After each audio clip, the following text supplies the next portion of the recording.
lumabas ka, tatawag ka ni Boss Alamat. Tara. Kunin mo nga yan yung ano. Bakit po? Ayoko nang may isama ka sa mga babae. Opo. Alam mo naman sa ating lahat, si Boss Alamat yung nagmamahal. Grabe magmahal sa atin. Nasasaktan yun, alam mo naman yun eh. Kaya ka pinag-ayos. Gusto niyang hindi ka naagrabyado. Gusto lang niya, mapagtanggol mo yung sarili mo. Pakita mo na lang kay Kuya Alamat na Salamat ako yun sa'yo. At least ngayon, naiintindihan ko. So ayun nga guys, ayun, nakikita nyo naman I think, pero kung tingin nyo kulang pa yung mga pagbabago ko, ay, salamat. Saan si ano? B-boy? Si B-boy? Oo. Nandun po sa babae, sa, ano. Uy, teka lang, salamat. Saan ka pumunta? Ako mo, B-boy. Ha? Sige. So guys, mamaya na tayo mag-ano kasi, oy, B-boy! Pasok? Ay, pasok daw. Tara. B-boy. Palabasin ko? Uy, B-boy! Ay, uy, ano ginagawa mo dyan? Papaganda. Ay, lumabas ka, tatawag ka ni Boss Alamat. Tara. Ewan ko, tawag ka eh. Tara, Bes. Uy, teka lang. Sarado May mo. beshi ko. Wala mo. Kunin mo nga yan yung ano. Bakit po? Uy, ang kapal ng ano, lipstick mo.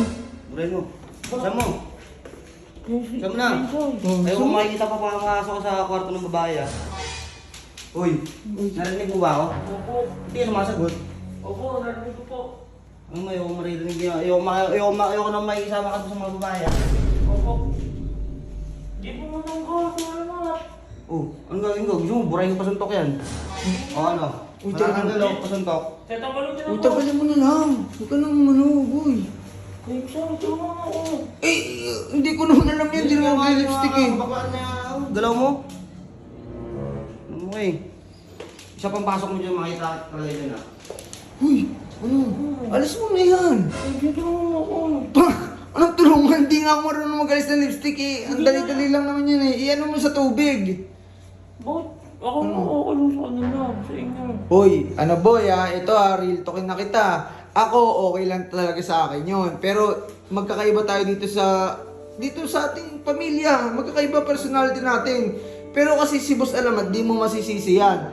Alam mo naman sa ating lahat, si Boss Alamat yung nagmamahal. Grabe magmahal sa atin.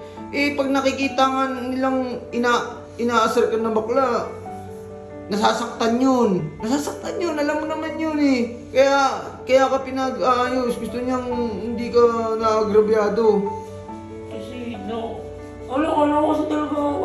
Pero, Hindi, boy, ito okay lang sa akin. Okay lang, as in, sinusuportahan pa nga kita eh, kasi wala namang masama dyan eh. Pero kasi di ba, pag nagbabasa ka ng comment section na inaasar ka na bakla or kabadingan mo, eh, nasasaktan ka, umiiyak ka nga eh. One time nakita kita, nagbabasa ka lang ng comment, umiiyak hindi ka. naman kasi express yung sarili ko eh. Hindi naman masama yun. Pero syempre, si Boss Alamat, eh talagang wala. Nakikita kang nagkakaganyan, umiiyak ka dahil lang sa mga sinasabi ng tao, eh talagang masasaktan yun. Gusto lang niya, mapagtanggol mo yung sarili mo. Naiintindihan ko naman. Siyempre. Ako naman ako. Pero boy, ito, kung saan ka masaya, hindi naman kita pipigilan kung ano man yung papasayaw sa'yo. Siguro, Pero, hindi ko na muna papakita kay Kuya Alamat na. oo, basta, pakita mo na lang kay Kuya Alamat na Salamat ano. ako yun sa'yo. At least ngayon, naiintindihan ko. Hindi naman galit sa'yo yun eh. Gusto lang nun. Natakot hindi ko lang ako na- kasi pinapatanggol niyo. Wala naman ako ginagawa. Eh, talagang matatakot ka doon kasi alam mo naman yung pag sumugod yun, talagang Wala na ba? papagalitan ka talagang. Ano ba to? Wala na? Mayroon pa, ayusin mo muna yan. Sige, papatayin ko na to. Nagbablog pa naman ako eh. Salamat ako kay Kuya. Sige.